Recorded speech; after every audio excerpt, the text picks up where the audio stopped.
Hello guys, I want to talk today about Karthus. He's fun to play. I've always had a soft spot in my heart for Karthus. He's kind of spooky, I like it. And I think he has a lot of potential, and if you play him right, he's very rewarding. So let's talk about the Masteries. And Frosty, I like to run 12. This is actually the same page I run for Lux, just because they are so similar based off their positioning. The only difference is late game with Karthus, you basically just want to get in there, do damage, die, so you can hit your passive, but let's just talk about it. So 12 in Frosty, 18 in Cunning. The Frosty, you pretty much want to run these 12. There's really no better way in the Frosty. However, in the Cunning, if you're someone who likes to take Biscuits, you can easily take Biscuits. Or the Runic Affinity if you plan on getting a bunch of buffs from your jungler. But with Karthus, you're building several different mana items anyways. I don't really feel like you're going to need the extra Runic Affinity, the buff lasting longer. So I don't feel like that's important. I prefer the Assassin, so when you ult, you're going to do 1.5% more damage. It's really nice. Same with the Merciless. I think it's more useful with your ultimate and your spells. Rather than taking Meditation for the mana regen, I believe Merciless helps you out a lot more. And as long as dangerous game, I don't think it's that important, but it's way better than taking Bandit, so everything works out fine. The most important thing, like I've been saying, is the Keystone, and the most important Keystone you can take on Karthus is Thunderlord's Decree. Really, on any champion right now, Thunderlord's Decree is absolutely broken, except for Bran. On Bran, you want to take Deathfire's Touch, but yeah, just take Thunderlord's Decree and you'll be all good. For the runes, it's basically just standard stuff. Mage versus AP, so if you're going up against an AP person like Lux, Ziggs, or Kel, you're going to take flat AP Quints, flat Magic Pen Reds. Then you're going to take Health Seals. If you're not very confident, you're going to take Flats. If you're confident, you can take Scaling. And with your blues, your Glyphs, you're going to take Scaling AP Glyphs. And once again, if you're confident, you're going to take Scaling. If you're not so confident, you're going to take Flats. It's pretty basic. Then versus AD matchup, same thing with the Quints, flat AP Quints, flat Magic Pen Reds. Except with the seals, I suggest taking flat seals, especially when you're going up against someone like Zed or Yasuo, because they're going to be bowling you pretty hard early. I suggest taking flat armor seals. That's very important. And then for your blues, I like to run a little bit of AP and cooldown reduction to get 5% cooldown and a little bit of AP, but you could easily get away with running flat AP or scaling AP. Alright, so for the items, once again with Karthus, I think he's very cool. He has a lot of item diversity. He gets to build a few items that most mages don't build, like tier. So for your starting items, it's going to be Doran's Ring, 2 health pot 99% of the time, along with the Warding Totem. Early game, this is what's going to make it or break it. If it's a farm lane, say it's against the Ziggs, and it's just who's ever out pushing, and you guys aren't really harassing each other, you're going to get Tear of the Goddess and probably get another Doran's Ring, but you can easily go Tear of the Goddess and boots and just some potions if you feel like it's necessary. And probably pick up a pink ward as well. If you're in a tough AD matchup like Zed, Zed's the most common AD mid laner right now in my opinion. If you're against a Zed, you usually want to go Seeker's Arm Guard and go straight for Hourglass so he doesn't one-shot you at level 6 and up, because that can be really frustrating because you don't even get to do anything and he'll just one-shot you. However, the vast majority of the time, I suggest you actually rushing Rylaia's, getting Tear of the Goddess, and then rushing Rylaia's ASAP, because I feel like Rylaia's gives you the most stats and the most utility for the bang for your buck. I feel like it's a really, really good item on Karthus, and you'll actually find that most Karthus players either rush Rod of Aegis or the Rylaia's Crystal Scepter. And that's another option. If you feel like you're going to need the regen because you're getting poked a lot in lane, you can even run Catalyst Protector against someone like Zed. But once again, in an AD matchup, Seeker's Arm Guard, Catalyst Protector is still a good choice. In most matchups, it gives you the health, mana, plus when you level up, it's going to give you all that good stuff. But I personally suggest you getting Tear, another Doran's Ring, and then going straight for your Rylaia's Crystal Scepter, picking up your normal boots. I feel like that is the best choice. After you've picked up your boots, Tear, Rylaia's Crystal Scepter, I suggest you get Rod of Aegis. If you're getting one shot or they have a Zed, get Zonies before your Rod of Aegis. And then late game, I don't suggest Sork Shoes. That's more of a personal preference, but vast majority of the time I suggest Boots of Lucidity for the cooldown reduction on your passive and your spells. The 10% is quite nice. And once again, Void Staff on most mages is very nice, especially on Karthus, because your spells have pretty high base damage, especially your Q when you land it on a single target. Having that flat 35% magic pen is going to be ripping pretty hard. Then you're going to have to choose. So at this point late game, your tier is going to be stacking up pretty high. If you already have it at 750 or it's pretty close, I suggest you getting Archangel's Staff, because it's It's active once you have the Seraph's Embrace, just from stacking up the tier and buying Archangel's Staff is really, really strong. It's going to give you a huge shield, especially since you have Rod of Aegis, which is another mana item. And you can actually compensate that a lot of the time for Zonias. So if you feel like you're not going to get one-shotted too much in the mid lane, in the mid game, then you don't really have to worry about getting Zonias, and you could go just straight for the Rod of Aegis and then the Archangels. But I usually do recommend getting Zonies first. And then in the very late game, basically for your 6th item, after you have all your AP, I usually suggest Rabadons, but that's just me. I like the extra AP. There also are a few other goodies you can pick with Karthus. If you're up against several AP people, say they got a Rumble top, an Echo mid, and like a Kel jungle, if they have 2 or more APs on their side, going Abyssal is a very good choice. It gives you loads of magic resist, plus it shreds enemy magic resist. It's a very good choice on Karthus if they have 2 or more AP people on their team. And if your positioning isn't good, or if they're somehow picking you off, or their enemy Azir's like ulting you out of the team fights, getting Banshee's Veil is a viable option as well. This is another build route, the Morelio Nomicon with Karthus. If you're up against things like Swain and Mundo, it's a very good option, especially since you have a lot of AoE AP damage. You can proc it on multiple people. It can be very good. And if you do want to get Morelio Nomicon, I still suggest you get your tier first. But if you really want to rush it, you just get Morelio first, and it gives you plenty of mana regen. That's about it for items, guys. You really have to analyze it and decide what would be best for your matchup. But overall, I suggest you get tier, another Doran's Ring boots, and then rush Riley's Crystal Scepter ASAP. Picking up Rod of Aegis, getting Hourglass, and then picking up these goodies along the way. Alright, let's jump into some gameplay. Level 1, you're going to want to go ahead and start your Q and max it first. Level 2, you're going to want to take your Defile, which is your E. And then level 3, you're going to want to take your W, which is the Wall of Pain. You're going to really want your Wall of Pain, so that way if you get ganked, or if you're getting a gank, you have a slow to slow them down. It just helps you out a lot with landing your Qs as well. An important thing to note is your Q does double the damage if it only hits one target. So if you're going to hit a single enemy with it, it's going to do a lot more damage than if you hit multiple, or at least to a single target. Because it just does double damage if it's one unit. To get a lot better at Karthus, it's important that you toggle your Defile, like you see here. I'm toggling it, and I'm also landing my Qs pretty well. Here, you see I throw out the Wall of Pain so I can keep landing my Qs. I leave my Defile on for way too long there. After Fizz got out of the range of it, I still left it on. But I pick up the kill anyways because of the timing of my Q and Fizz misstep there, so it all worked out. So the leveling order goes start Q, then get your E, then W, then max your Q, then you're going to want to max your E, and then your W.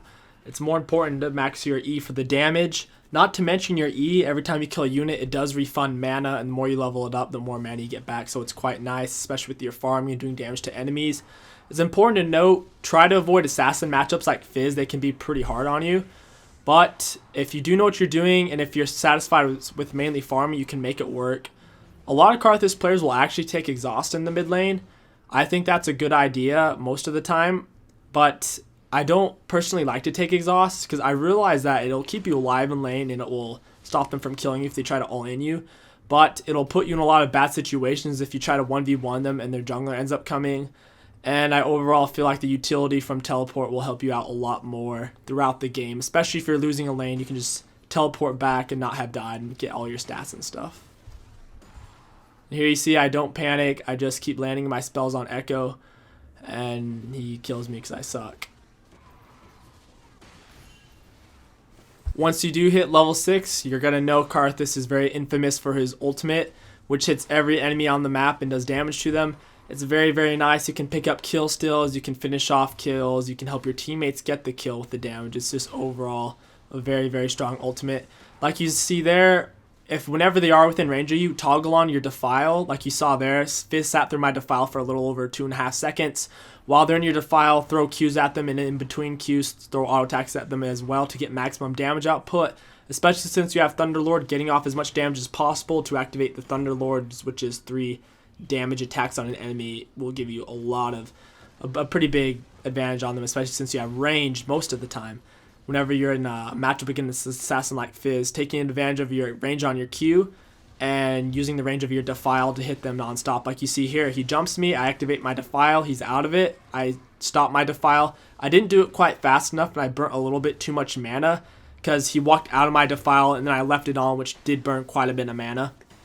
And like I said before, every time you kill a unit, your Defile will give you back mana, so it's important that you last hit well, especially since you're going to want your items. As you can see, I did go for I got my tier first.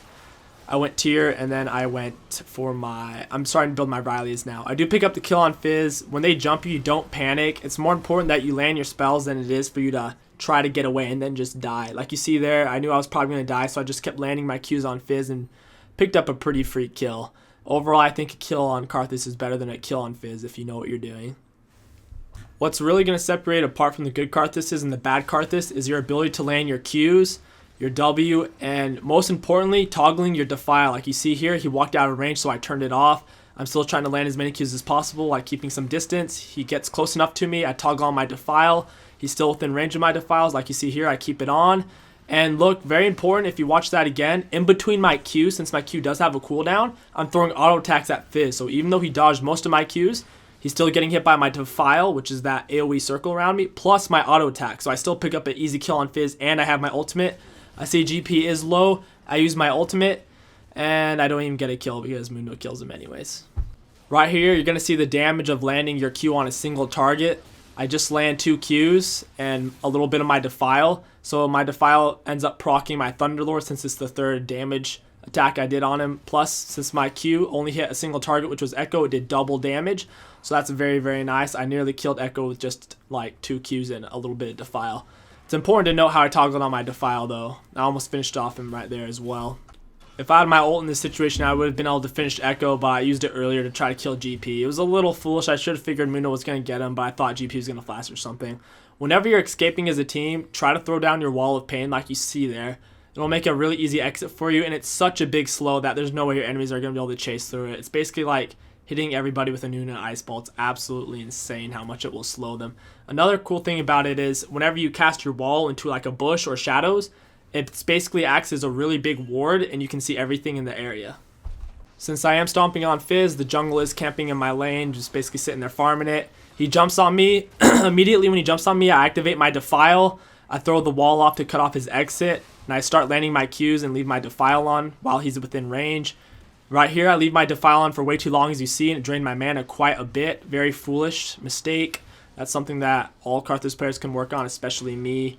But I did loads of damage to Echo, and as you see here, just from farming, my Doran's Ring is giving me back mana every time I kill a unit, plus my Defile, the passive on it, gives you back mana every time you kill a unit, so it helps to keep you in lane.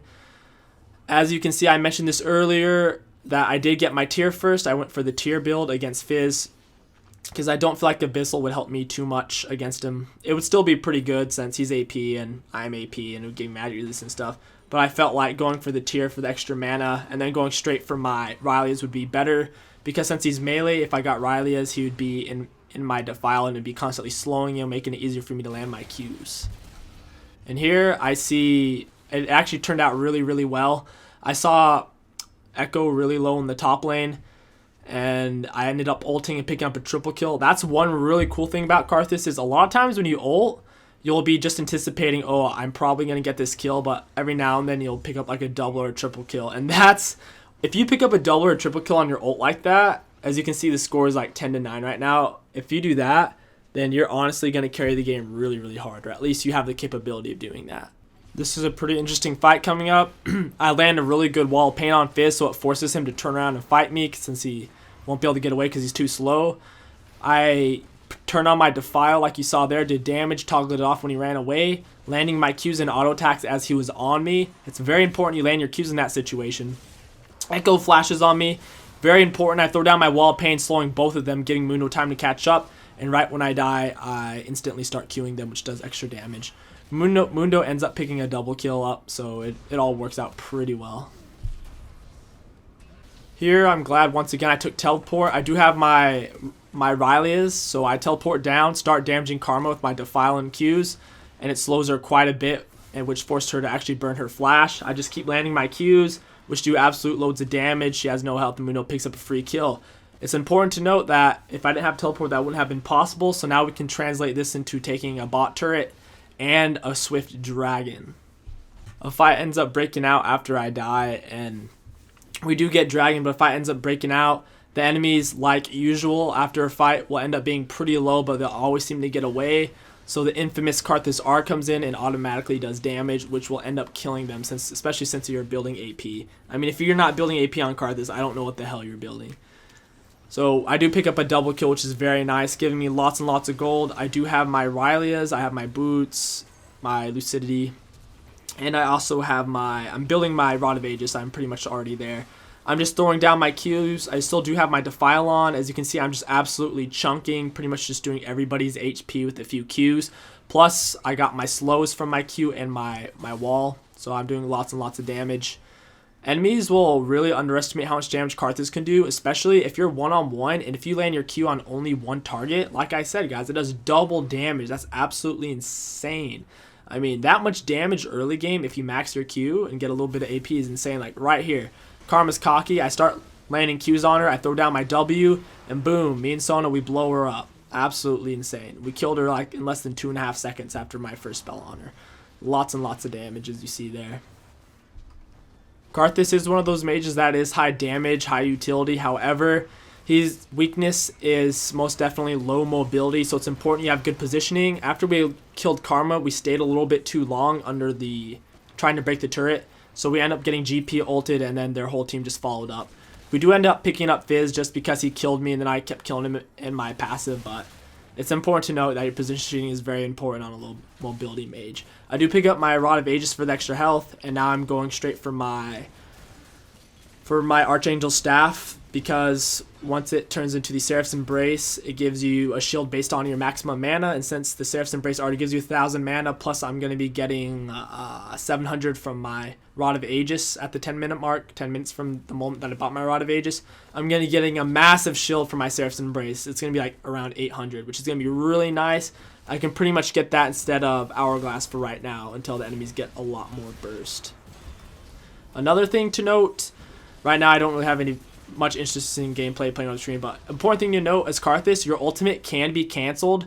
So most of the time, you only want to ult if you're already dead, and also when you are either at your base or far away from the enemies. Because if you're ulting because you want to pick up a free kill, and if there's an enemy near you, and if they have CC and they see you ulting, they can stop it. They can stop it instantly, and then your ult goes on cooldown for the full duration, which really sucks. So if you're going to ult, make sure there's no enemies near you, you're way behind your turret, you're at your base, or you're dead.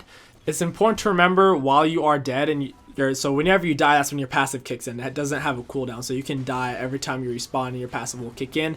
But when you are on your passive, you can only stay alive for 7 seconds to cast spells.